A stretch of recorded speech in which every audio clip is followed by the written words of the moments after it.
Hey guys, it's your pal Victor, and we've got another movie review for you. Today we're going to talk about the film The Beach House by writer-director Jeffrey A. Brown, which hits Shudder on Thursday, July 9th.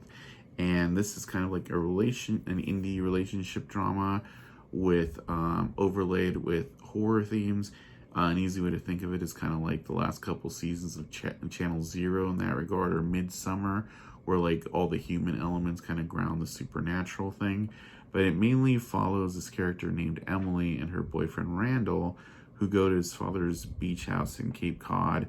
They used to be in a good relationship, but he dropped out of school and he's kind of pressuring her to do the same thing and kind of get their relationship going. But she's really interested because she wants to specialize in astrobiology.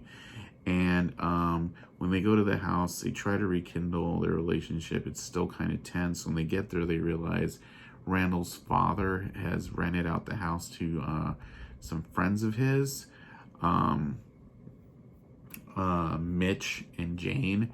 And Mitch is played by Jack Weber, who you would recognize. He was in Dawn of the Dead. He was kind of like the lead opposite Sarah Polley's character, and he was also the husband on that TV show Medium opposite Patricia Arquette.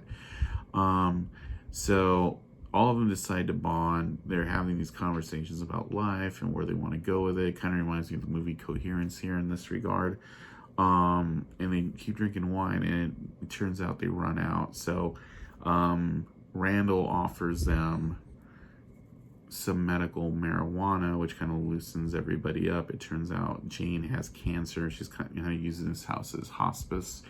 And while they're kind of getting high, they don't realize there's this like fog coming in, and it's kind of affecting all their moods. They get a little loose, a little sick.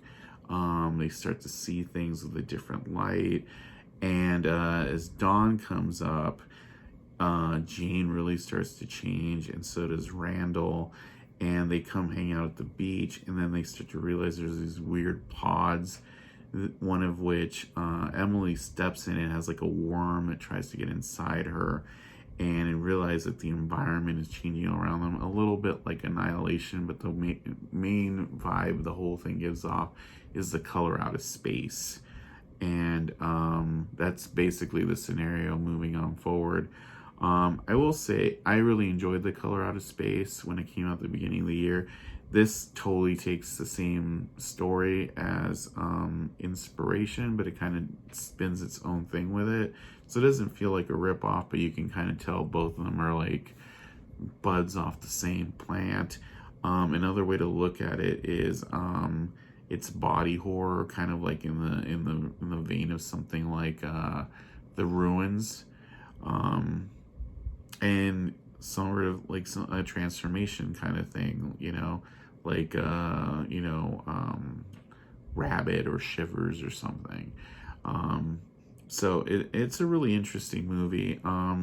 As it goes on, basically, Liana Liberato, who plays Emily, is kind of the star of the show here, and the movie only works because her character is really interesting and she grounds it and gives a really compelling performance. But it's also a good example of how good cinematography can give something scope, especially something low budget. I mean, there's like basically one set in the whole movie, and so they make it seem like a whole world.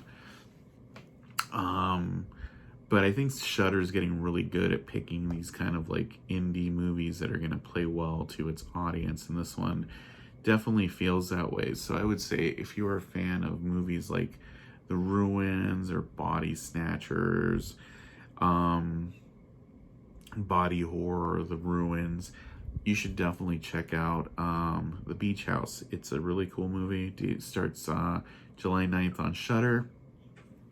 And we'll have more Shudder previews coming up throughout the month. They have a really loaded calendar this month, but if you're interested, feel free to subscribe to us, share this review, try the drop down and hit subscribe, hit notifications, and we appreciate your patronage. And tune in for more fun reviews and such from Cult Classics and cultfollowing.co. Until later, I'm your narrator and reviewer, Victor, saying hasta luego.